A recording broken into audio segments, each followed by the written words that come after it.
As I've mentioned in the past, I spent 10 years researching and writing about all the subjects I felt had an impact on humanity. Everything from Beethoven to Buddhism, and of all of it, the 92 subjects I ended up writing about, it's the antique heroes that stay with me. Turn of the century prophets, older immortals, blessed with vision and determination and destiny. Louis Armstrong, 5 years old, hawking stove coal, a nickel for a water bucket, willing jazz into existence, one of the greatest stories ever told. Living in a humble home in Corona, Queens, our bodhisattva neighbor. This piece is called Did He Ramble?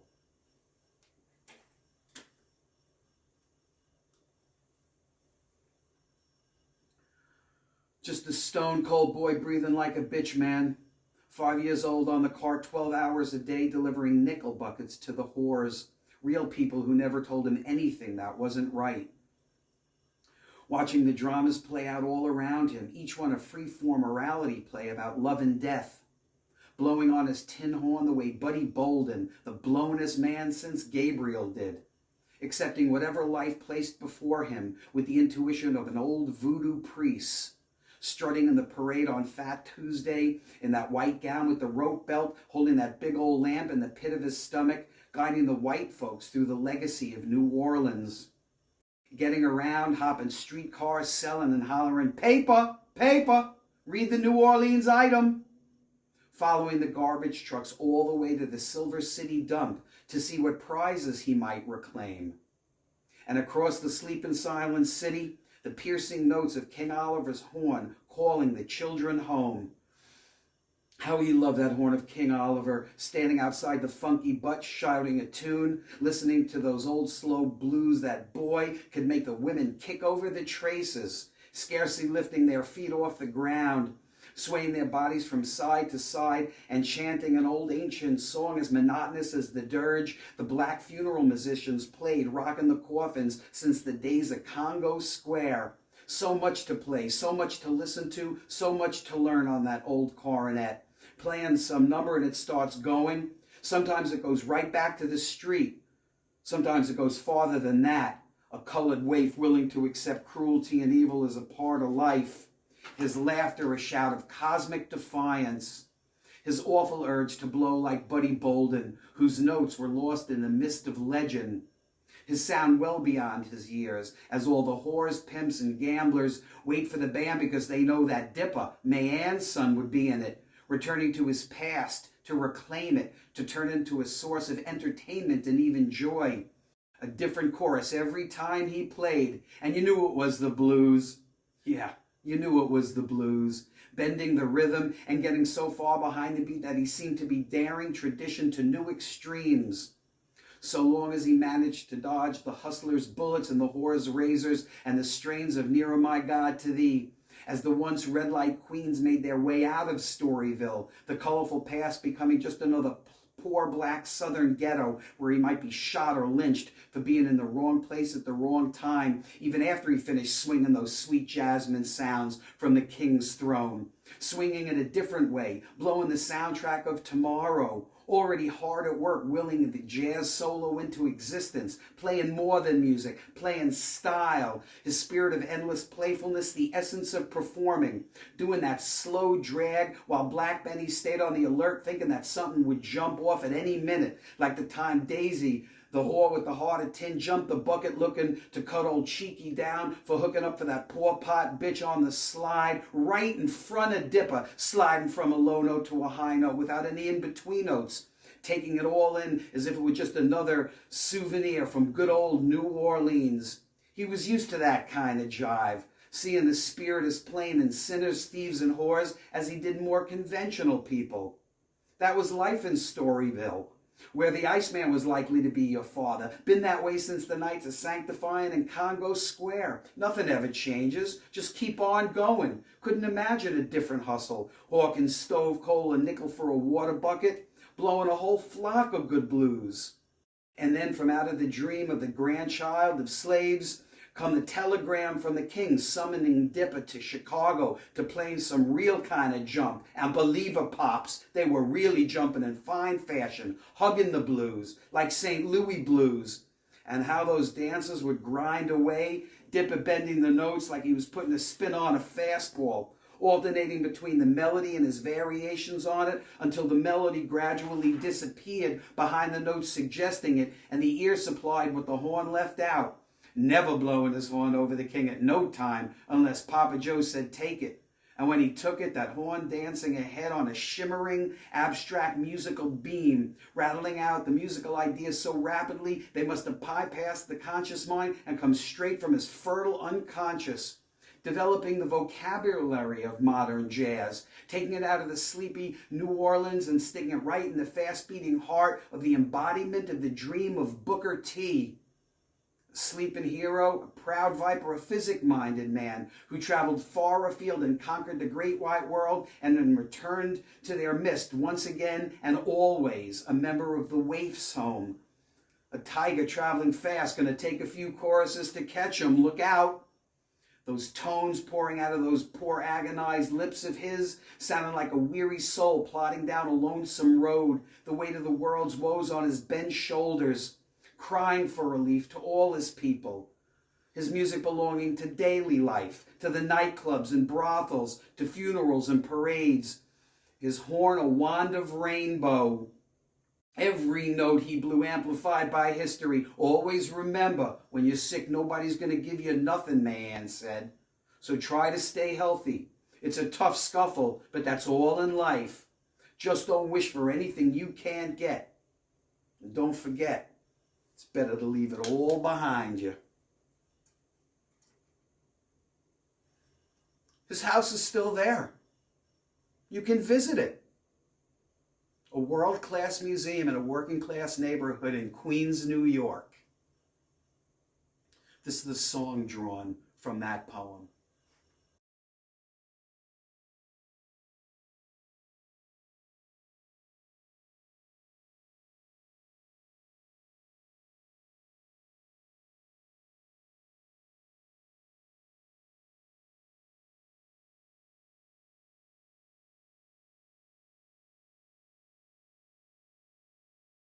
Check, check.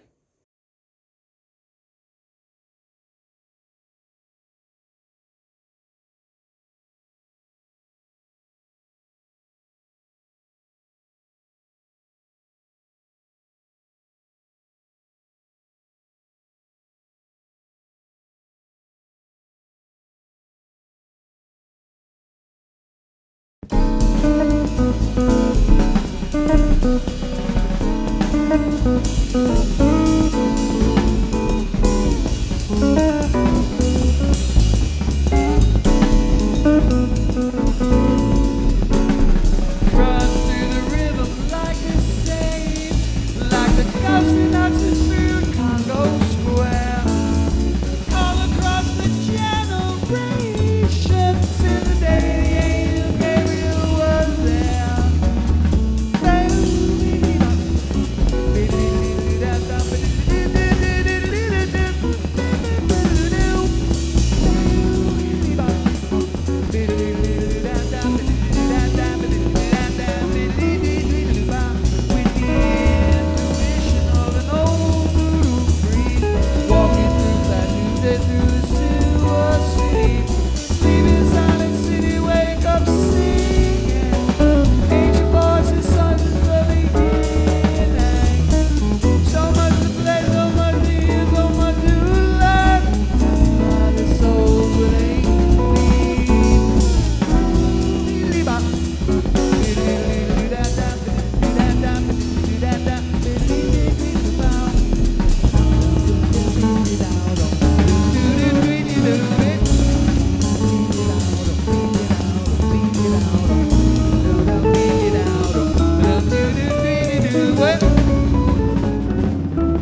Sweet jasmine sound.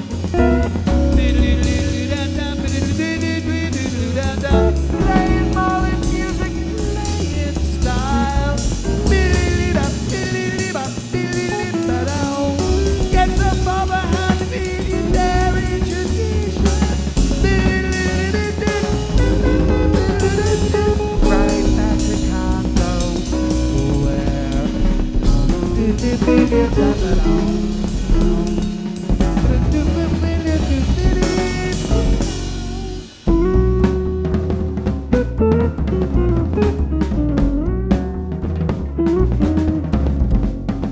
couldn't imagine a different hustle.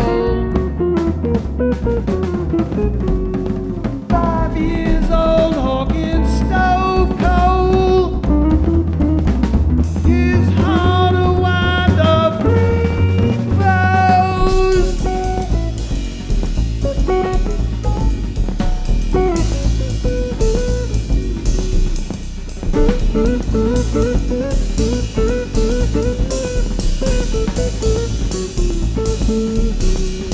Nobody's gonna give you nothing.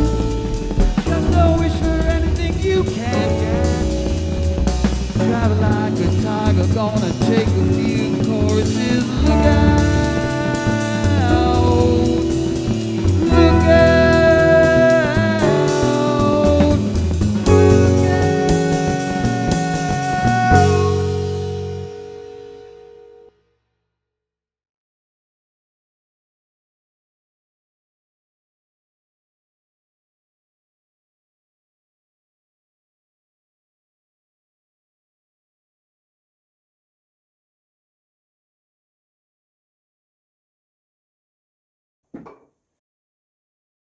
And at the same time, over in Europe, the antique heroes were expanding the boundaries of art, science, culture. An epoch where the muses reigned, man.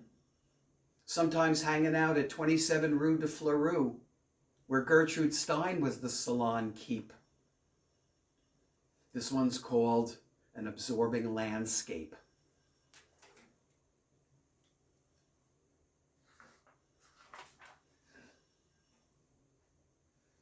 Yes, Picasso said, everybody says she does not look like it. But that does not make any difference. She will. Picasso thereupon brought out a small picture, a rather unfinished thing that could not be finished, very pale, almost white, two figures all very unfinishable. And Gertrude Stein said, and Matisse worked every day and every day and every day, and he worked terribly hard. And she always said she disliked the abnormal. It is so obvious. She says the normal is so much more simply complicated and interesting. It was good she had one absorbing occupation, and as far as other enjoyable things in life, she only contemplated results. Finding out by talking and listening just how everybody was always telling everything that was inside them that made them the way they were. That this passion for knowing the basis of existence in each one of us, in her, to help them change themselves to become what they should become.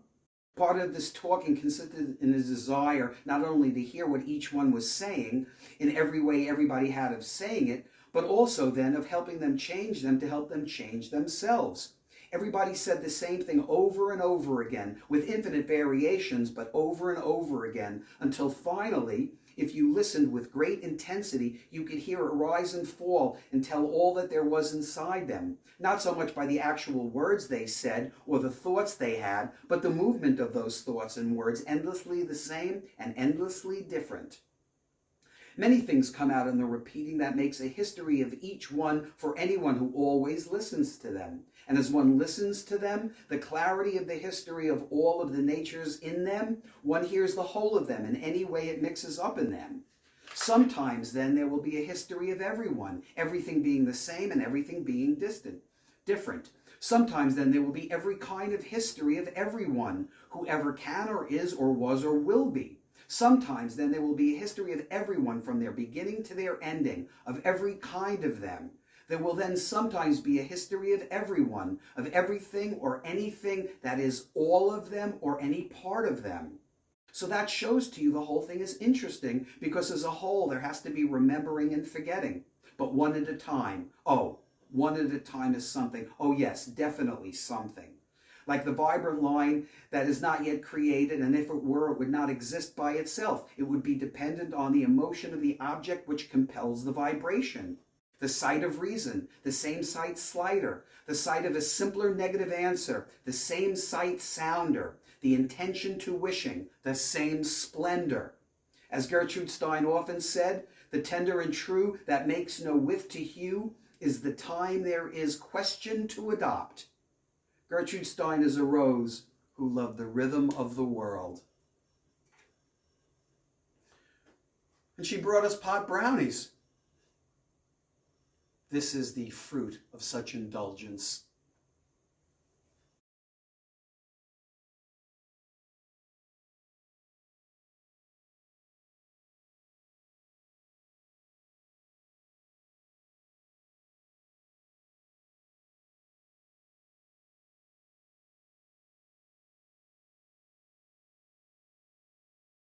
Check.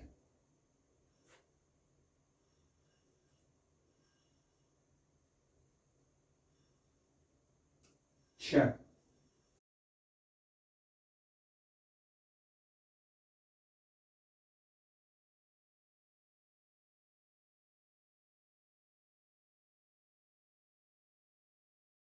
A little water.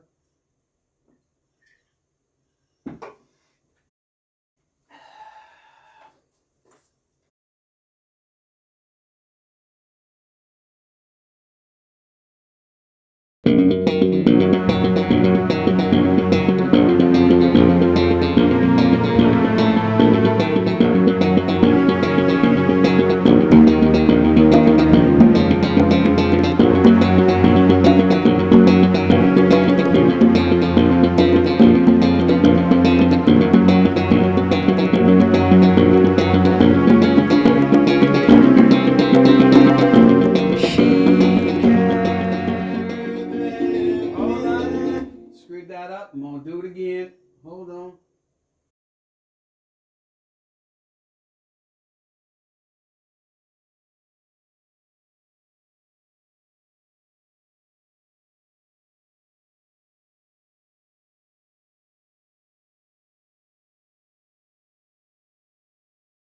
Sorry about that.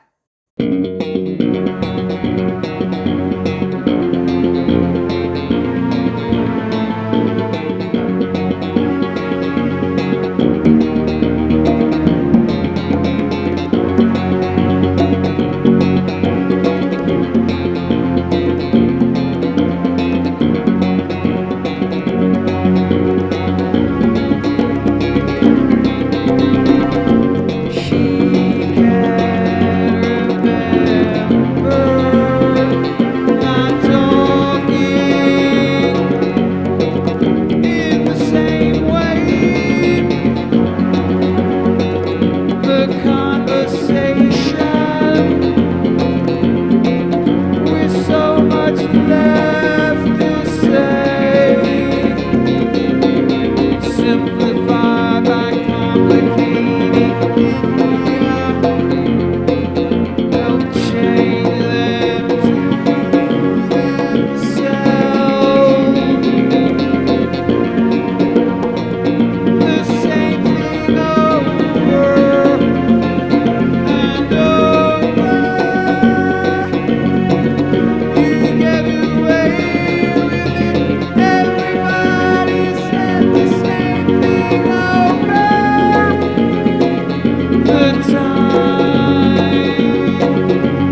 Okay. This next piece, speaking of Picasso,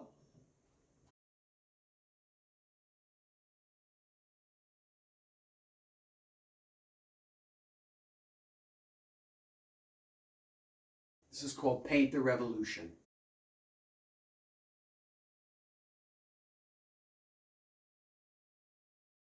Check.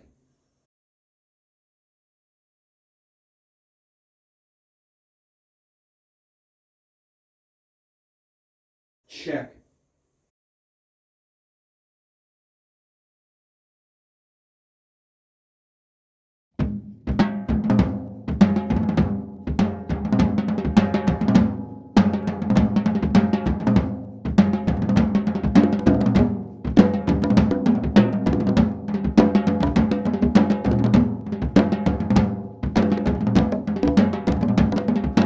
Anarchist who lived to create the fourth dimension. Geometric red earth sloping up a pale blue sky. Intersecting planes form the portrait of three dancers. Window with a terrace as a pair of white doves fly. Rhythm of an image breaks in fragments of bright color. Three musicians paint vibrations from a square of light. Understanding far beyond the shape of recognition. Translate the eternal in the coolness of the night. The symbolism of Eden, the great eye and the sun. Broke free from tradition, three worlds becoming one.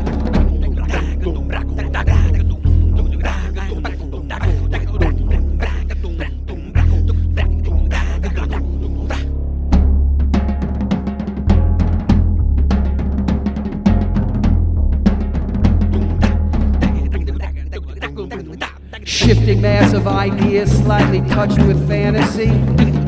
Expression of emotion drawn in abstract shades of blue.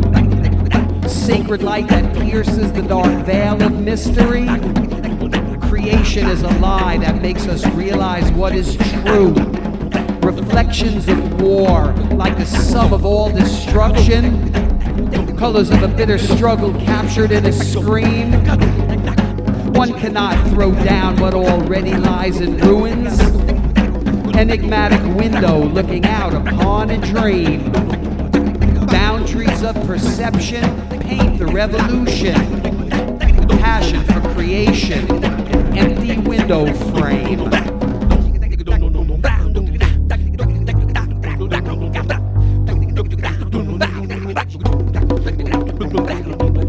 Woman standing on a balcony. Dark horse drags a sailboat to the sea. Masons swing their picks at blocks of stone. Ancient beggar sits and waits alone. Barefoot peasant wishing on a star. Harlequin playing his guitar. Vineyard set against a spreading town. All of it a scattering of realistic clues.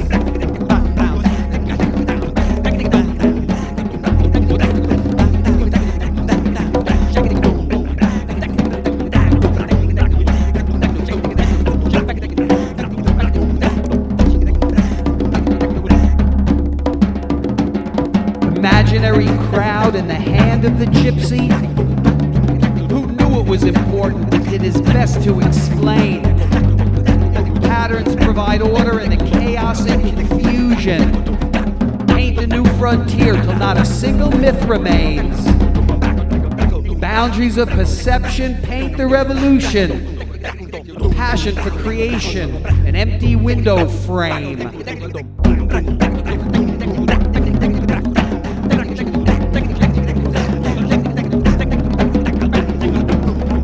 Call for art in Eden, but later as was done. Broke free from tradition, the all becoming one.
And right over in the Latin Quarter, at the Cafe Polidor, sitting alone outside at a table for two, drinking his red wine, James Joyce was expanding the boundaries of language. This piece is called Silver Laughter.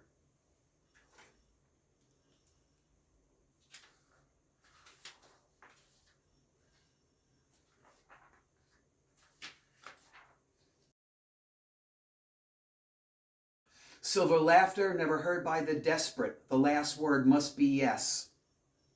The language which is time's expression, the world that was not comes to pass. Hear the noise of many waters far below, for a specter of a generation. The why of the world is an answerless riddle, yes, a submission to the world beyond. Symbols of a languid spark flashed across his soul, bloom, dull, dreamy, heard. The shiftings and the changes and the chances of the night, wild weaver of the word. Yes, we wait, begin and end. Yes, the dead shall wake the world again. Yes, a hymn is heard above ill fate. We call upon the hatter to open the debate. Yes, each for himself and God for all. Yes, the hooded moon after the fall. Yes, each bond is a bond to sorrow. Check whether the trees will bloom behind the stars tomorrow. Because he was, because of love, because the light, because the time, the human crowd, the living word, the straddled chaos, the forced calm. Jumping the bucket with a purchase for the vine, too late in an age too old. Paris, sinful sheltered, chains of exile slowly melting, your disunited kingdom on the vacuum of your doubtful soul. Yes, the eyes that mock sign the way. Yes, the wild music of the day. Yes, the snow was falling on the plain. The lamp of love burned through the night, a beacon in the rain. Yes, it is sublime to stand alone. Yes, because we live the marker's throne. Yes, familiar roads through bleary eyes. If a fool would persist, he would become wise. Cut and paste the dreamlike shapes of the eternal, working over memory. Heavy as stone with wisdom and half silence, frozen music effigy. The sound that created the image of a body in one unbroken mass, a portrait cluster of analogies drawn with tender bitterness. Yes, time is a tyranny. Yes, a sort of atlas gone to seed. Yes, where forms prolong and multiply, great joker of the universe who sees with equal eye. Yes, the fated search for the ideal. Yes, the artist's portrait of what's real. Yes, the love of a man for lies. The wisdom-weary voice of the eternal never dies. Play us a tune, dear Hatter, a dreamy one of Nora. Well, I guess it doesn't matter. The night is coming on.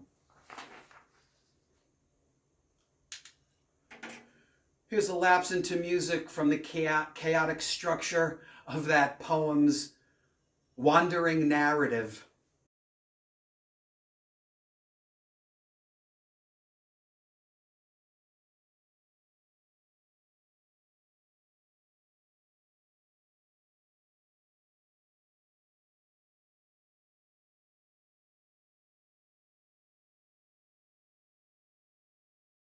Check.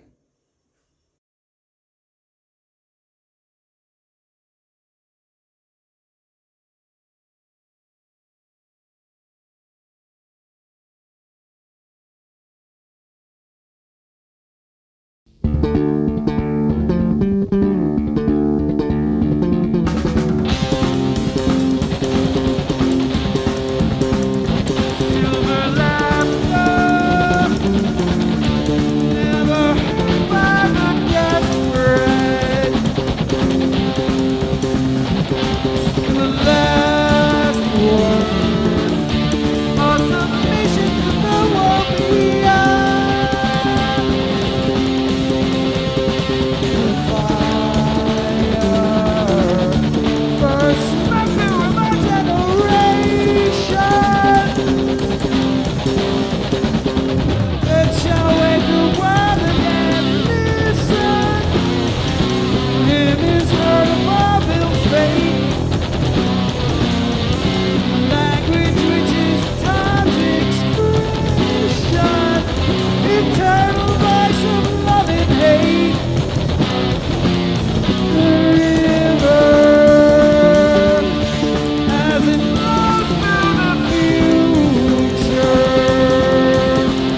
Just as Gertrude Stein had a passion for knowing the nature of existence in each one of us so that she can help us become who we should become, just a few blocks away, Jean-Paul Sartre was developing a philosophy of existence that would enable that evolution. This one's called The Man Who Knew It All.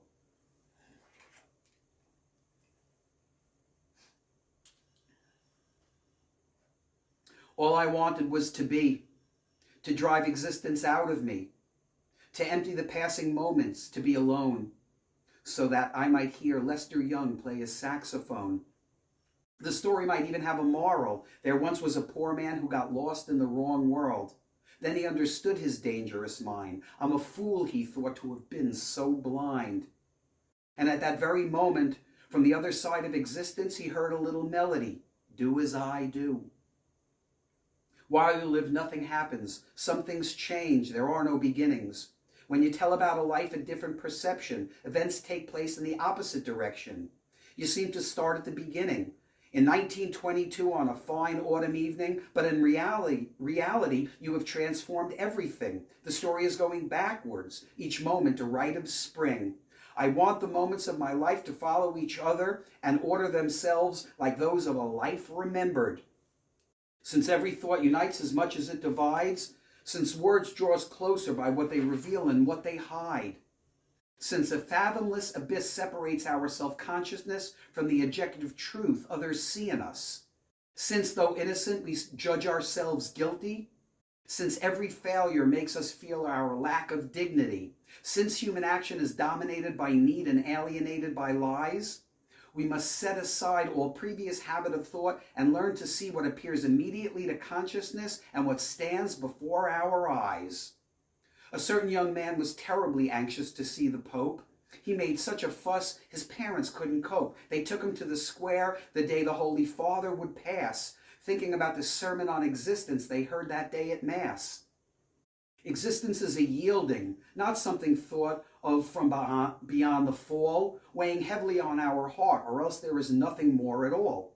Consciousness is a being, consciousness of the nothingness of its being. The world is how reality makes known to itself what it is. It is to make itself what it is in order to be deified, to lose himself so that the mythic cause may take his place. The young man turned pale, his eyes wide open. His parents asked, "You must now be satisfied. Did you see the Holy Father? Did you feel his divine grace?" "What Holy Father?" the young man said. "All I saw were colors." These are the colors I saw.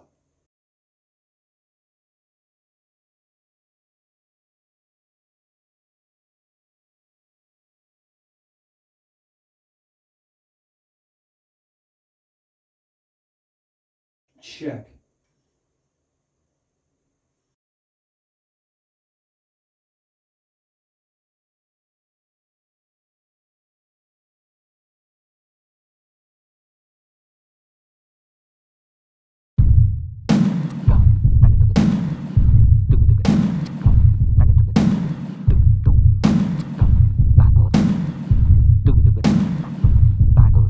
Existence is a yielding, he said.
Every thought unites as much as it divides, since words draw us in with what they reveal and what they hide. The separation of self-consciousness from the objective truth of the seeing us. Since every failure makes us feel our vulnerability. Since though innocent we judge ourselves guilty. Since human action is dominated by thought and alienated by lies. We must set aside all habit of thought and learn to see what's before our eyes.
Words are drawn from the history, guided by the secrets of a universal history on existential shores, long want to roam. So the man who knew it all came home. Same abstract expressions of suggestive states of mind, flowing through existence on the winged ships of time. Since the transformation of the darkness into our collective consciousness. Consciousness.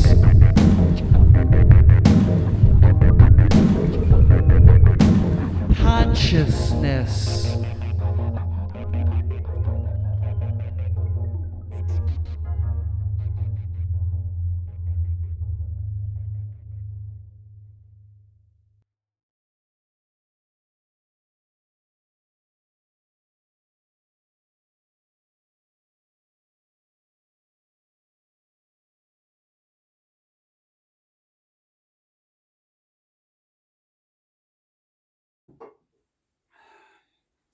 And at that same time, over in Austria, Sigmund Freud was developing a science of the psyche and existence to help people get into accord with their demons, because once submitted to the light of reason, they're appeased forever. This piece is called An Obscure Intuition.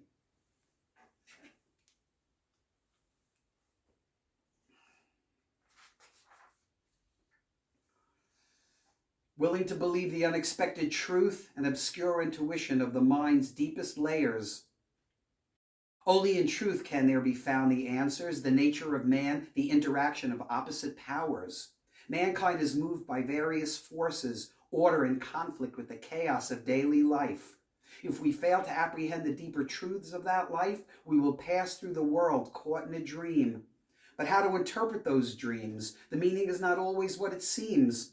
A basement where our impulse is hidden, the freedom that the spider has forbidden, the fulfillment of a wish long denied, an attic where our needs are satisfied. To run away from our darkest fears, the sadistic voice our unconscious hears. The inner life of man is transformed into the naked truth, concerned more with avoiding pain than it is with creating pleasure. Obsessional ideas are invariably self-reproaches which have re-emerged from repression in a transmuted form. Those ideas always relate to some sexual act performed with pleasure when innocence was our shield. Find our way back to the earliest stage when love was stronger than rage. Much is won if we succeed in transforming misery into understanding. The soul of a man is a far country. The only approach is the fulfillment of a childhood wish. How did man come to be what he is? How to divine the framed riddle? Through examination of resistances and the transferences they manifest. Impulses seeking satisfaction, an unconscious resolve once satisfied. What happened in the Garden of Eden? What did Joshua find on the other side of the promised land? Myths and taboos reshape mankind's fate, blinding the keen eye of hate. To undertake the fight against the devil and disease, the prophet is likely to suffer for his prophecies. Yet when suffering is put into words, the symptoms disappear. Words bring an end to the operative force of the idea by introducing it into normal consciousness. The repression proceeds from the ego, a cooperation of memories transformed into neuroses. We often mistake the order of our impulses for the order that nature provides. We should not strive to eliminate our complexes, but to get into accord with them. They are what directs our conduct in this world and leads us to a future more beautiful than what has been sacrificed for it. In the beginning was the deed, the development of unconscious need, analyzed backwards to set our spirit free. The forces of the mind are not static but dynamic, fed by powerful motives arising from infantile curiosity about the primal facts of life and the inevitability of our death. The patient, once loose, goes their way to the very end, a journey back to first vision, where there is no reason or meaning beyond itself, far removed from the hostages of fortune. Some journeys end with lovers meeting, some lovers die with dreams unfulfilled. Once the smoothness of youth is gone, the only beauty lies where goodness transfigured the soul. What value dreams to our knowledge of the future? By representing a wish, the dream certainly leads us on. But this future has been shaped in the likeness of the past. We shall get through all right. I wonder what Sigmund Freud would have thought of rock and roll.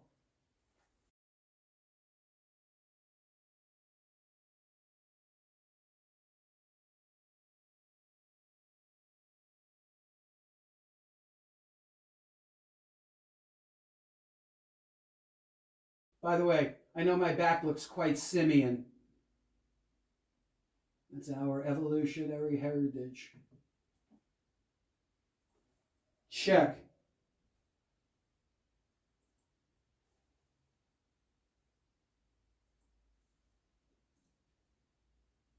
Check.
every fire still burning.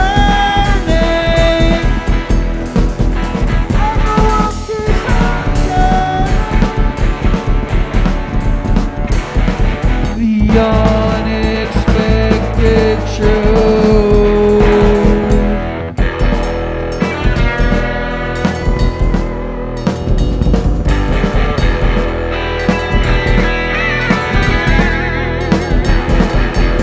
Myths and taboos reshape our fate, a destiny we create.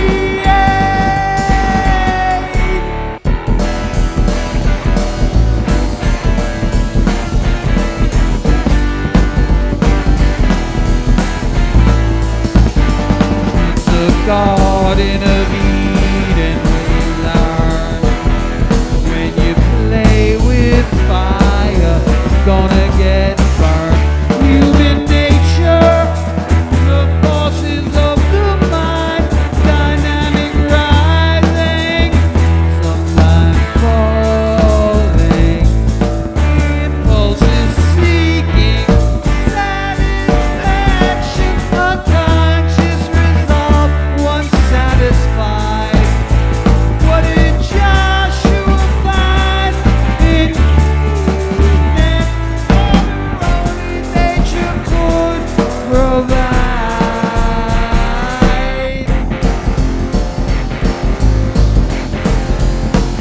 Was it pure intuition about the fight against the devil and disease?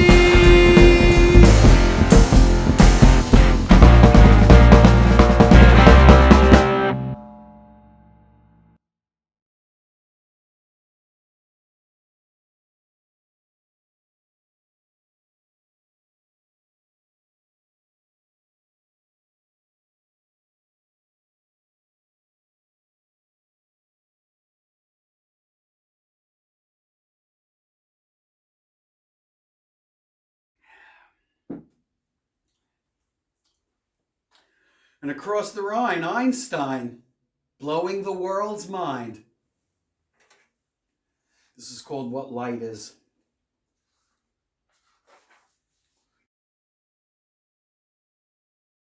He believed in Spinoza's God, who revealed himself in the harmony of what exists, not in a God who concerns himself with the fates and actions of human beings.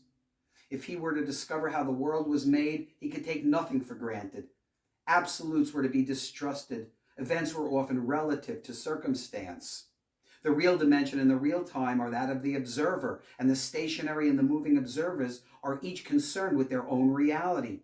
One man's now is another man's then, now itself a subjective conception, valid only for an observer within one specific frame of reference. Yet the world we live in is a four-dimensional time-space continuum, a change from Newton's ideas of forces to fields of forces as fundamental variables. The universe was designed so that its workings could be comprehensible. The workings must conform to discoverable laws. God does not play dice with the world. But man has little insight into what goes on within and without him. The best thing is to follow your heart without thinking too much about it. We all dance to a mysterious tune, intoned in the distance by a mysterious piper. We must accept the dual nature of things. The universe is neither subtle nor malicious. The experience of the exterior world reveals truths that are numberless and numerical. The revelation of the spiritual world showed the path to follow. Search for unity behind the desperate phenomena, the interrelationship between molecular forces, the law within the law, the harmony of the universe. But how to prevent that inner reality from becoming a handmaiden of war? How to insulate the music of the spheres from the world of politics and power? Men always need some fiction in the name of which they can face one another. When faced with the final solution, circumstance altered conviction. In such time, one realizes to what a sad species one belongs. The psychological root lies in the biologically based aggressive character of man. How much more powerful is instinct compared to intelligence? Each generation makes the world the kind of place they dream it should be, and each, when its day is done, often regrets the work of its own hands, and to praise the conditions that obtained when it was young. Laws of chance made it impossible to think of an ordered, deterministic world. What man hath put asunder, no God shall ever join. Human eyes looking from the earth covered with graves and blood to the ordered universe in harmony with the idea of God. An impractical idealist inclined to utopian attitudes, unconcerned with individual beginnings or end, in this unending stream, with resigned and understanding amusement at the follies of the human race. The hair-haloed oracle searched for the truth more precious than its possession. He didn't wait to observe and then induce general laws.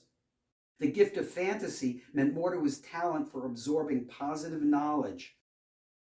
Standing in a snowstorm under a lamp, handing his umbrella to a companion, jotting down formulas for 10 minutes as the snowflakes fell upon his calculations. This relativist who, like the Mad Hatter, experiences time standing still, struggling to find the mathematical framework which would include both the phenomena of electromagnetism and those of gravity, the unified field theory which would encompass the wheeling of the planets, the speeding of light on its course, the instability of radium, the lightness of hydrogen, and the heaviness of lead, the flow of electricity through the wire, millions of manifestations of matter, energy, time, space.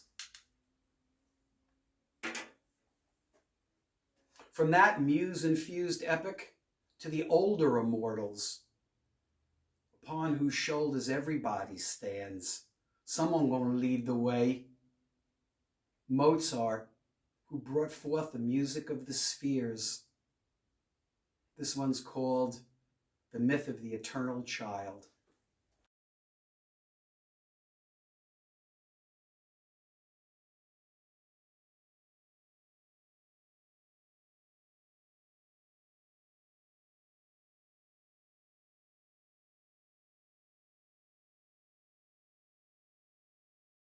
Again, I hope you appreciate my gorilla back. Check.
Into the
And the immortal beloved, Beethoven,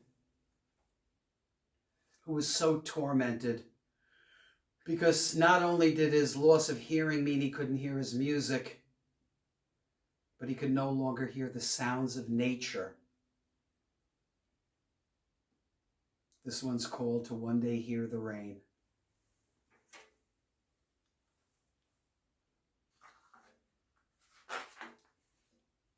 It must be a symphony of victory, the rhythm and the harmony, one day of pure joy. Couldn't hear the composition, but saw the music that silence could not destroy. The poet's words take flight across the bridge of sighs. That which is shall forever be. In your heart, the tears that fall from silent eyes, space and time, all is mist, the wind will scatter. A chorus of freedom, a ship on the ocean, the kingdom of heaven and the brotherhood of man. Distant voices. Someone heard an angel calling from an empty room, echoes from the past. The hand of God, lift us when the sky is falling. The struggle between faith and fantasies that never last. Chorus of freedom, a ship on the ocean, the kingdom of heaven and the brotherhood of man. A symphony of ecstasy, the muse embraces him and presses to her heart. A melody to set us free, to ride a tiger through the passages of time, to touch the future with your spirit and forever with your soul. Utopia, the truth of tomorrow. Write the score to some later world. Someday free from jealousy and sorrow. Immortalize the emotions of humanity. Love demands everything we have within. Give it all and never be without. Drink the wine on top of mountains in your mind. May you one day again hear the rain. It's a little embarrassing writing music for Mozart and Beethoven. I think the only thing is that they didn't have kit drumming and rock and roll back then, so maybe I have that going for me.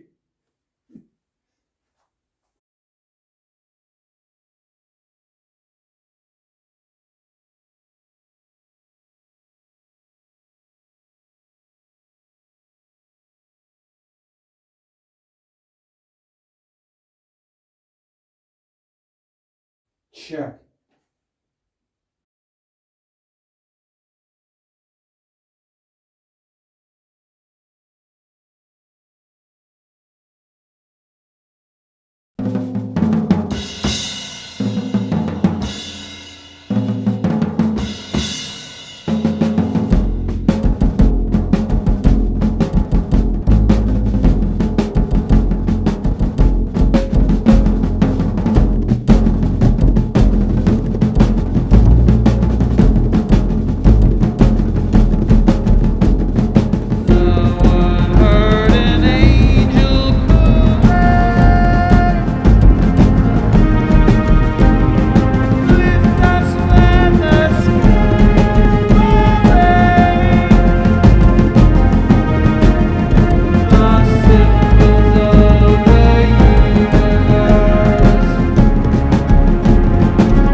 And then there's the antique hero who, for me, went farther than anybody, having to invent calculus in order to describe the phenomena he was discovering.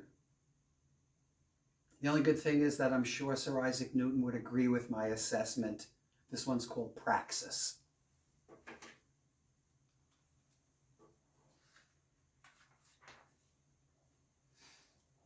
His operations continually displayed patterns, the fundamental theorem of the calculus. Medieval disputes replaced by advanced differentials. It seemed everything preserves its natural state unless interrupted by some external force, the force which keeps the planets in their orbits and the moon receding from the center of the earth, a force acting between particles rather than a moving particle itself, what has been called a dynamic mechanical philosophy in contrast to kinetic. But mechanical philosophy eliminated the spirit from the operations of nature.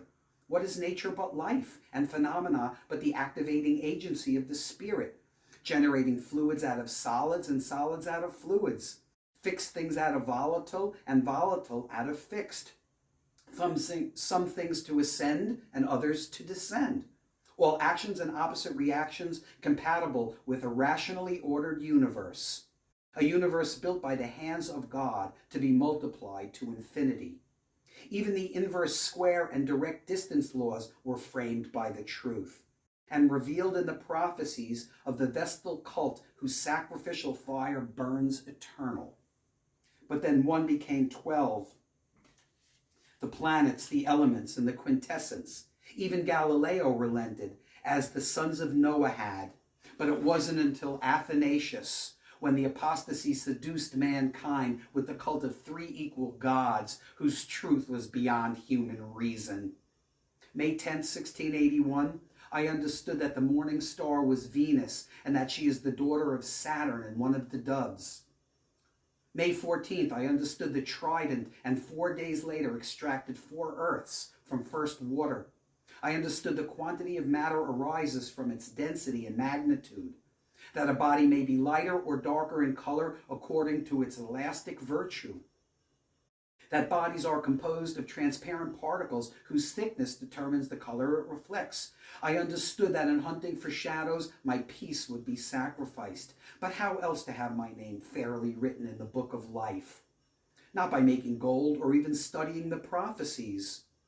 For the world loves to be deceived, as Elijah had come to believe.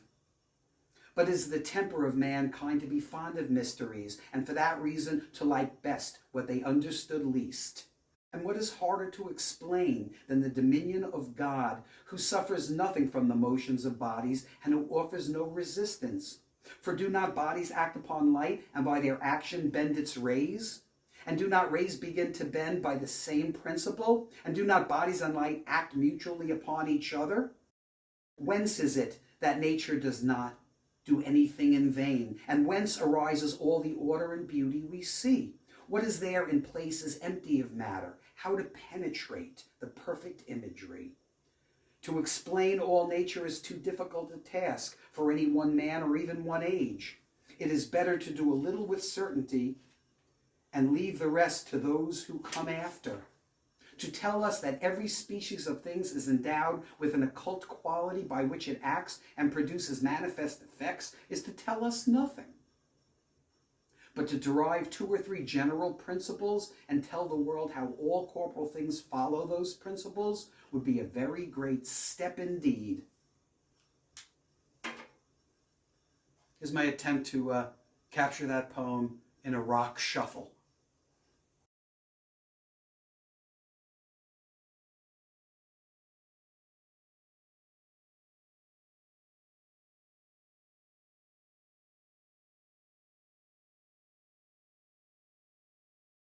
Check.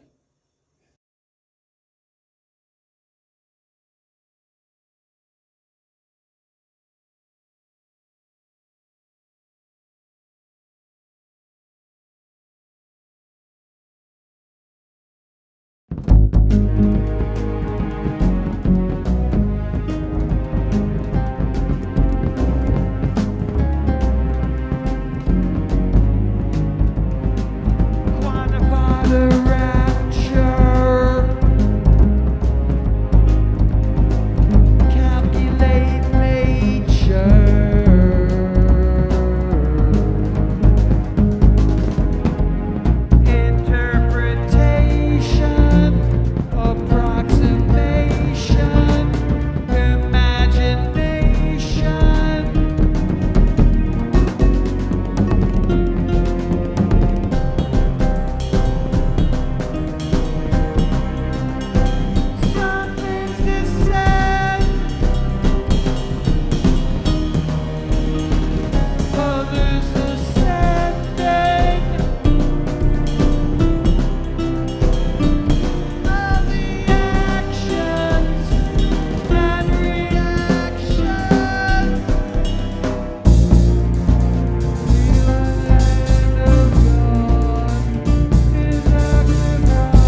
hunting for shadows.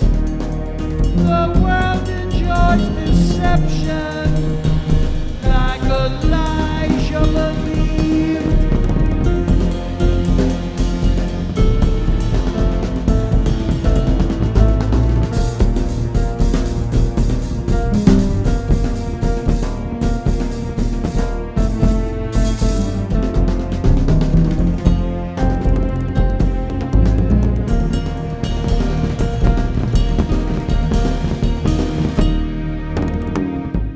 May 14th, the revelation.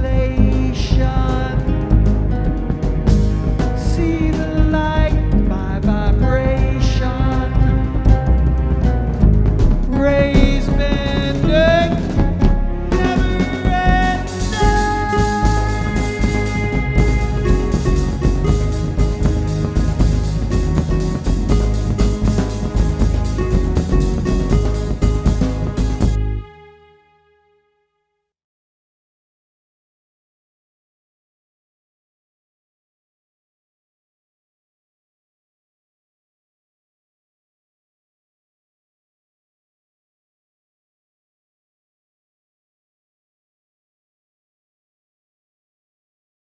This last song is called Antique Heroes, and it was inspired by some lesser luminaries. The great Blondin, doing his tightrope walking across Niagara Falls, and John Wayne, our antique hero, who reality caught up with, and we all got to watch that, but it was all part of it.